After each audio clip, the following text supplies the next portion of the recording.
Hello, everyone, and welcome back. This is the Showing Up to Life podcast and YouTube channel. My name is Art Burns, and I'm really excited to be here with you today to talk about some concepts and some practices and some just sort of ideas on how we can show up to our lives. And what does that mean, showing up to our lives? What it means is to be absolutely present with what's going on all the time. That's the goal. Now, it's very hard to reach that goal. And so what we do is we practice, right? We kind of look for opportunities in which we can, or through which I should say, we can return to the present moment. If that becomes our sort of guiding principle, is that we're always looking to return back to the present moment. If that is our intention, then that is ultimately what we will find ourselves doing, right? We will find ourselves seeing opportunities. We'll find ourselves seeing the experience of our lives as opportunities to bring ourselves back to this present moment, because the reality is that everything in life happens in the present moment. Nothing ever happens outside of this present moment. That means that the future and the past, they really aren't real. You know, the future is just an imagination, right? There's nothing guaranteed. We know that. We've been taught that lesson time and time again on macro and micro scales. How many times have you walked out of your house to find that your tire is flat, or to find that it's raining and it was supposed to be sunny? You know, we don't know what's going to happen in the future. As much as we want to plan, as much as we want to hope and pray and expect, we don't know what's actually going to happen. And the same thing is true for the past. Now, this one gets a little more tricky, a little bit more, because we know that we've gone through things, right? That is for sure, right? I've lived 52 and a half years on this earth, and I've been through many, many experiences in that time.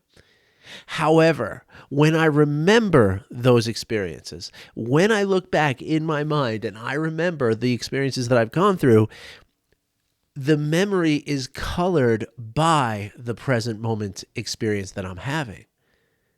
In other words, if I'm in a very happy place and I remember, I think I told you this story a few months ago now, that I was sitting at a beautiful cafe with a friend, somebody I was really engaged in a conversation, really lovely conversation, having a great time. And I see this Jeep drive by. There was the exact color of the Jeep that I used to have.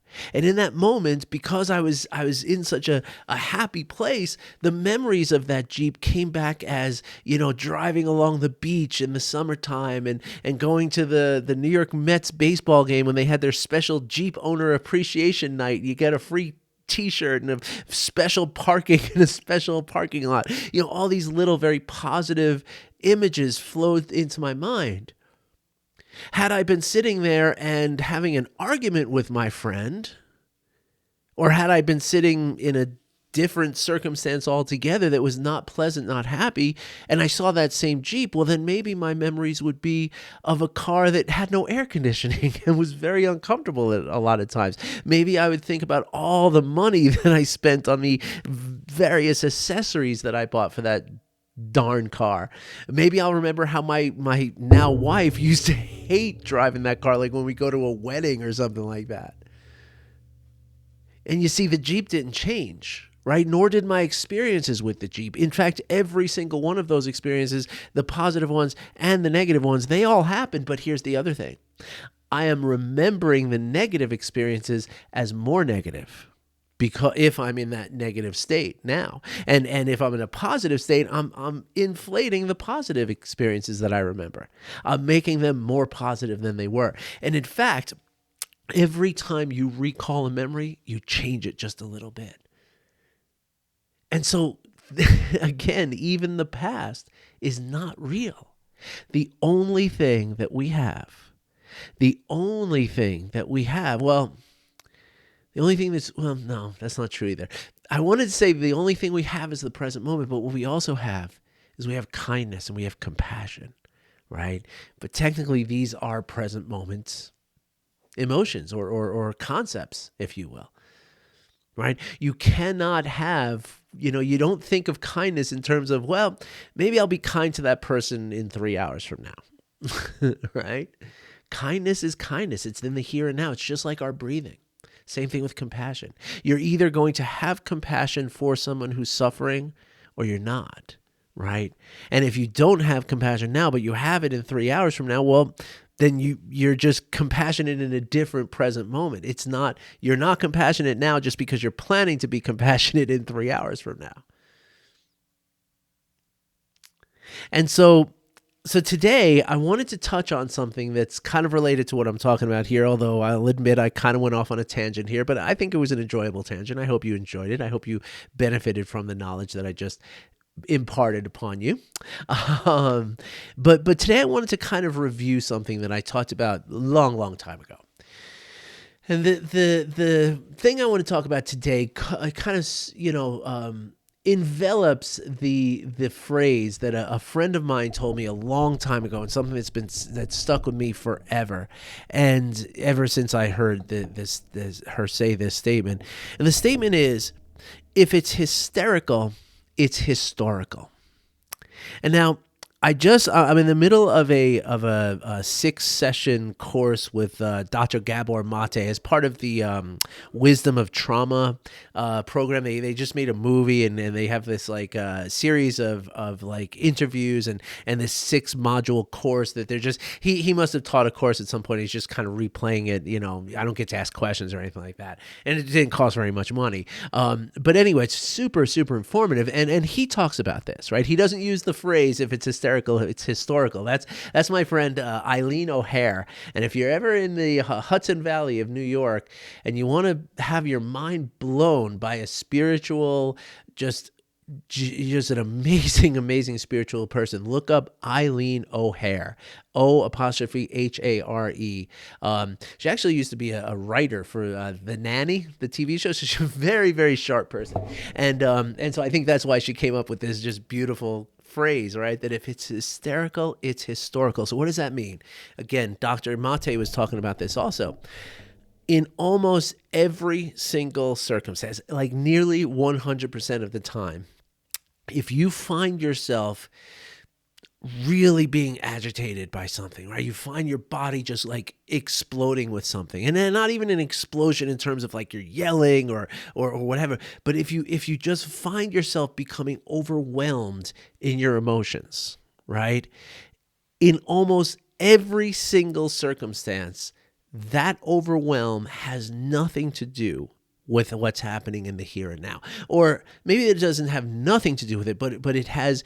It's not, you're not reacting just to the here and now. What's happening is whatever's happening in the here and now is it's triggering your memory. And in most cases, that's an implicit memory, right? It's not something that you're, where you all of a sudden, pardon me, have you remember something and then you act upon that memory. Like from a place of consciousness. Pardon me, folks. I get a little tickle in my throat. It's not as though you're reacting to a memory in consciousness, but what it is, and that's the problem, right? That it's an implicit memory, right? It's something that is encoded in your nervous system, right? And that's why something little can trigger that and kind of, let it spring forth with all of its fury, right? And so what this looks like is, let's explain more of what I mean by that implicit memory, right? So an implicit memory, let's say, and then of course with this course that I'm taking, it's all about trauma, right? And so we can put it in the context of trauma, but it doesn't have to be, right? It's any time, like let's say, something happened to you a long time ago. That's basically what it is, right? And at the time that thing happened to you, it was very overwhelming to you, right? And as a part of your sort of defense mechanism in your body, your nervous system retains the memory of that really scary or really, overwhelming experience that you had, right? Now a lot of times, again, when we're talking about trauma, this is something that happened to you when you're a child, right? And so now that you're an adult, like Dr. Maté talks about it in terms of if somebody doesn't understand you, for example, right? Now, if you were raised in a traumatizing situation, right? Like I've shared my story, so you know that I was, and I know that several of you are too, because I've talked to you, so I know this is true. And so even if you weren't one of us, if you're not among us who have had this experience, you can certainly imagine it. That when you were a child, again, going with Dr. Gabor Mate's example, like when you were 5 years old, if you were not understood, that was a really, really painful thing to experience, right? And not just painful in the sense like, wow, that stinks, but it like shook your very survival mechanism, right? Like because especially when we're young like that, we require, like it's something, it's a biological imperative that we are understood by the world and that we understand the world back. That's all part of how we're doing that programming thing, right? We're soaking up all this information, and we're also sort of building our understanding of our attachment and the way that we fit into the world, right? And so if we're feeling like we're not understood, then that mechanism is being ruptured. It's being interrupted. We can't connect to the world. And that's an extremely terrifying thing for a young child, right? And so that terrifying feeling, even though the child doesn't understand that, right? When you're 5 years old, you don't understand that it's that you're not being understood, right? You just know that something's wrong, right? I mean, you might have understood that you weren't being understood, of course, but really it's not like, again, it's not a cognitive thing. It's an, something's really wrong here kind of thing, right? And so when we experience that as a child, and our nervous system grows with all this programming, all this understanding, all the different experiences that we go through, right? The nervous system encodes that fear, right? And so now when you're, 30 years later, you're with your spouse who in your heart, they love you, and it's a beautiful, that there's a lot of empathy there, but you might find a time where you just can't get through to them on something. And then that moment, and maybe it's not even your spouse, maybe it's somebody just like walking like in a grocery store, and you're trying to explain something to somebody and they're not listening to you, right? And if you find yourself in that situation, then all of that nervous system memory from when you were 5 years old, that's gonna explode. And so it has nothing to do with the person in the grocery store who's not really getting what you're saying. And it has everything to do with what happened back then. And so for that reason, and I talked about this a few weeks ago in a maybe even last week in an episode where we can capitalize on this, right? We can use this experience to our benefit. Right? Because the thing is that if we know, like it's just like physics or math, like an algebra problem, like the given is that if it's hysterical, it's historical, right? We know that 99.7% of the time or something like that, right? So if we know that as a given, right? Not the variable, that's the given, then it stands to reason that any time we find ourselves becoming hysterical, well, that can serve as an opportunity, can serve as a sort of a signal to us that, wait a second, there's something here. There's something being agitated here that has nothing to do with this person you're talking to in this grocery store,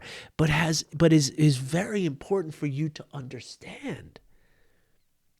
And so that is the opportunity for us to now pause and sit with it for a moment and try to inquire as to what is going on, right? Like, why am I having this reaction to this person in the grocery store who just doesn't seem to understand what I'm trying to say? Like, do I really care that much about this person knowing what I need to say? No, I don't.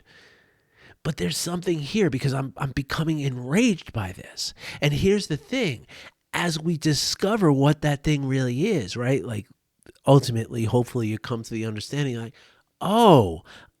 this is because the way my father never listened to me, or whatever that thing might be, right? Or that time when I had that situation in class where everybody's laughing at me. I was trying to just explain myself and turned out I was right, but everybody laughed at me. I felt horrible for days and days. I couldn't talk to anybody about it. That's trauma. It doesn't have to be child abuse. It doesn't have to be anything really horrible. Trauma can happen in very small doses too. And if you put a lot of those small doses together, that equals CPTSD, which is complex post-traumatic stress disorder, right? And so the idea then is to use these experiences, right, as a means, as a pathway back to understanding what exactly it is. Because the thing is that once you realize what it is, once you realize that, oh, every time somebody doesn't really hear me, I go back to that experience that I had when I was 5 years old. Well, now you've got something. Now you've enlightened yourself on that. Now it's no longer in the shadow. It's no longer, it's still part of the trauma, but you've healed that part of the trauma. And now it's not going to traumatize you anymore. Right? And so now the next time that comes up, you can be more mindful and you can remember this experience that you had, this understanding, this enlightening experience that you had. And now it doesn't have to trigger you in the same way. And slowly but surely, as you keep doing this process, you get it all. You come to the point where, okay, there's nothing that can trigger me anymore the way that it used to. And that's when stuff is, and again, that's when you can show up to your life, because those little triggers are things that prevent you from showing up to your life. Because remember, in that moment when you're hysterical, right? Like, let's say I'm with my son and I'm getting all agitated with somebody in a store over really nothing meaningful. Well, what I'm doing now is I'm teaching him how to do that.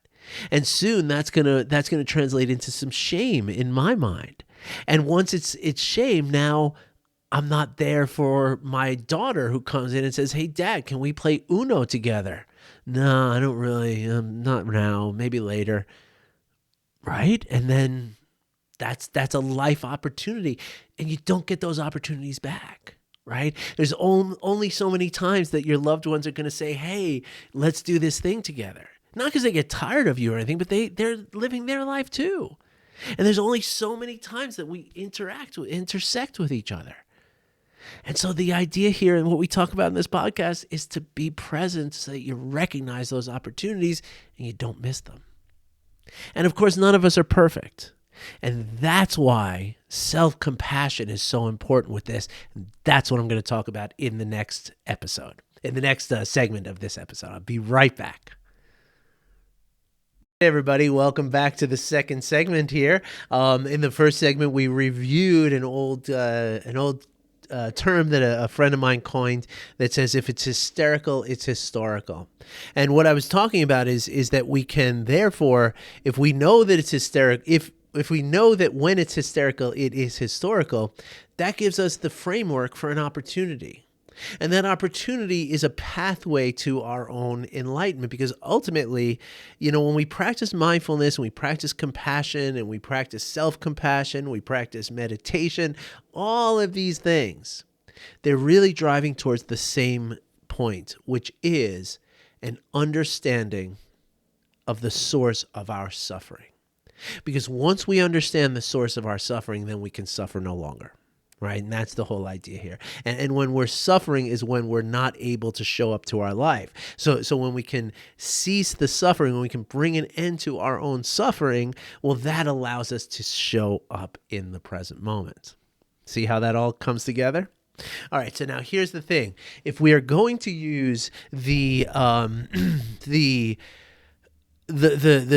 circumstances of our losing our composure, right? Like when we get triggered, when we find ourselves becoming hysterical, if we're going to use those as sort of a signpost, a little trail marker to get us on the path back to understanding what it is that's really triggering us, because it's not in the here and now, it's something from long ago, far away, right? If we're going to do that, then it requires something really very important. And actually, I mentioned in the last segment that I'm doing this course with Dr. Gabor Maté, and this, he has a different terminology for it's hysterical, it's historical, but he's talking about the same exact thing, and especially this is especially true with trauma survivors. I mean, that's without doubt, right? Like, I hope all of you trauma survivors out there are listening to me, because this is for you for sure. Again, it doesn't hurt for everyone else to know it, especially because even though you might not have experienced trauma in your life, maybe you see a loved one becoming hysterical over something that doesn't seem that big a deal. That's an opportunity for you to notice that your friend, your spouse, your loved one, they're reeling from a response of their trauma in all likelihood. And if that's the case, then they deserve the most compassion and the most patience that you can possibly give them. And maybe you're a business owner and you realize that one of your employees is going through something like this, right? They're just really flipping out over something that doesn't seem that terribly important. So instead of reprimanding that person, the key is then to understand that person, to treat them with some softness, with some care and kindness. And so these are opportunities for you too. You see that? Like, it can be an opportunity for everyone, whether you're the one experiencing the hysteria or you're one witnessing the hysteria, right? Even if you're seeing it in public, on the news, in a public experience. These are all ways in which we can all understand. Now, that's the thing. As Dr. Maté says, it really requires two things. The first thing it requires is mindfulness, right? We have to be able to see things in order to respond with compassion to them. Or in order to understand them on any level, we have to, again, what the practices are doing is they're bringing your awareness, right? They're bringing your awareness to the root of your suffering. And so that requires you to see it. That's the first step, always. So that's where mindfulness practice is very simple. While you're brushing your teeth, just really pay attention to brushing your teeth. While you're washing the dishes, really pay attention to washing the dishes. And anytime you find yourself, you're brushing your teeth, you're listening to the sound of the toothbrush, and then you're thinking about a meeting that's going on later on. Well, as soon as you realize you're thinking about the meeting, just bring your attention back to the toothbrushing. And trust me, if you do that every day, twice a day with your teeth and once a day with the dishes, you're on your way to being more mindful and to recognizing those times where you see, wait a minute, that person's hysteria is historical. I can tell. That's what's going to happen. Or for yourself. But now here's the second thing that's really, really important. And this is something that I just was so grateful that Dr. Maté brought up. Because it's the absolute foundation of my work, right? This is something I talk about with every single coaching client I have, right? At some point, this comes into full view in the very front row. And that is that in order to look at these things, right? Like, it's okay. So what happens? We recognize, okay, I'm becoming hysterical. It must be historical, like Art said, right? So now I got to look for it and I got to see, okay, where is this historical thing that's making me hysterical in the present moment? But here's the thing. Most of us are not willing to go there because that thing is a scary thing. That thing is an unpleasant thing. That thing may be an embarrassing thing. That thing might be a shameful thing. And so all of those concepts, right? When we see something as shameful, as painful, as sad or whatever, when we see things in those ways, we are automatically, our body, are way past your sort of conscious awareness. Your body is going to try to hold you back from that thing, right? It's a biological thing that's happening. And of course, there's a lot going on with it. I mean, it's a lot of brain functions that are happening. There's a lot of nervous system response that are happening. But ultimately, that's what's going on, right? It's the classic, what do they call it in psychology for the emotions? It's approach or retreat, I think they call it. Or, that's what our emotions are doing. They're getting us to go towards something or revert back from something, right? And so when you experience something that feels scary or shameful or anything, it's all about coming back, right? So how do we get past that, right? That sort of can be seen as the sort of gatekeeper, right, who doesn't let us in, right? So how do we get past that gatekeeper, right? How do we get past that point of our own emotions that are holding us back from really inquiring on this? Right? Because that's what we're doing. We have to inquire. We have to say, okay, what is it about this current situation that's making me so ridden with anxiety or whatever it is, the hysteria, right? What is it? And again, if it's your mind, your body, your everything, every cell in your body is going to say, no, no, no, go back, run away, like the old Monty Python guys, right? And so how do we get past that? We do so with self-compassion. Or if we're on the outside, then we do it with compassion for that person. Right. If you're an employer and your employee is clearly, hysterical or without, it's obviously a historical hysteria that you're experiencing. Well, now compassion allows you to say, hey, are you okay? Right. It seems like maybe something else is going on here because it doesn't seem like this situation is warranted, but like it's okay, right? Like I'm okay with the way you're reacting. I just want to make sure that there's not something else going on here. And in that moment, maybe you trigger that person to say, wait, yeah, maybe there is something else going on, right? Because your compassion then will guide that person in compassion. Because that's the thing. We need compassion with this, right? You got to have compassion. That's what Dr. Maté called it, compassionate inquiry. And I thought that's a pretty beautiful term because that's what it is, right? You're inquiring of yourself or of someone else, but you're doing it with that soft support of compassion. That sort of, that I'm holding you here. Right. And whatever comes out of that shadow, I'm not letting go of you. Right. Whatever that is, how scary it is, how shameful, how guilty you feel, I'm not going to let go of you. And for all of you on the podcast, you're not seeing me, but what I'm doing, I'm literally hugging myself. And you can do this too. I encourage you to try it. It feels so good. It's not like a big bear hug from someone you love. No, I'm going to be honest with you there, but it's better than you might think. And I could literally be standing here, pretty much I just shifted my arms just a little bit.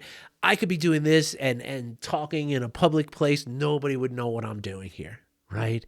But if I find myself becoming hysterical, I can do this. I can say, it's okay, man. I got you. I'm not letting go. No matter what comes out of that shadow, I'm not letting go. I'm going to be here to support you, and I will not judge whatever it is. As bad as you think it might be, it could be twice that, and I still will not turn away from you. That's what self-compassion is about, right? And that is what allows us to get past that gatekeeper. That is the thing that's our flashlight for the shadow. And it's really the only way it works. And so self-compassion is something that can be practiced, right? I'm currently doing an 8-week course. We're into the second week now. Coming up on Saturday is our second class. But already some of these people have a concept. Like, it's not very complicated. It really is not. It's just about, supporting yourself in that way. Right. But again, it requires mindfulness, right? It's not just like, oh, just be supportive. Okay, I get it. No problem. I told you that story of my past a long time ago when I first started doing this work. Well, when I just learned about this work, I thought it was good enough to just, okay, understand it. Like, okay, I get it. Be present, accept, let go. Okay, yeah, good. I got this. And people around me said, what have you done to yourself? You've changed. What's going on? And it was beautiful for about 6 months. And then I lost it. And the reason I lost it is because I was not practicing it. Because just like your memory and just like your, vision of the potential for the future, right? It's all based on what you're going on through right now, right? And so when I'm, the idea there is that, when I'm again, the practice, right? Like there are going to be days where, yeah, I am very easily into my self-compassion because I'm in a good place, right? Somebody maybe just complimented me or I just got everything went well at work today or something. So now I'm open to self-compassion. And so therefore, when something happens, I'm more likely to turn to it, right? But again, just like the memories, in the future, we can't control life. right? Life is not always going to bend to our will that way. It's not always going to provide us this squeaky clean, slate so that we can just dwell in that self-compassion. So that's why you have to keep practicing till it gets to the point where it is an automatic emotional response. And it takes a little time, not as much time as you might think. And along the way, it's a great journey, right? And so if you're interested in some coaching on that, I'm here for you, okay? As always, there will be a link in the description for you to book a free coaching session with me, all right? All right, everybody. Thanks for watching. Thanks for listening. I wish you well. I'll be back in tomorrow, and I'll see you then.